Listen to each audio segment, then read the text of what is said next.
Is another mystery. Hoppy received this waybill from a fellow treasure hunter more than 2 decades ago.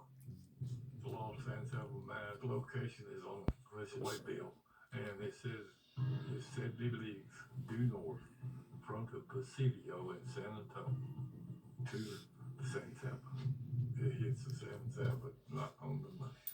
Okay, very cool. After exploring a location 70 leagues, or approximately 183 miles north of San Antonio, Hoppy was amazed to discover a number of rock carvings that he believed could be of Spanish origin and possibly pointing to the lost mine.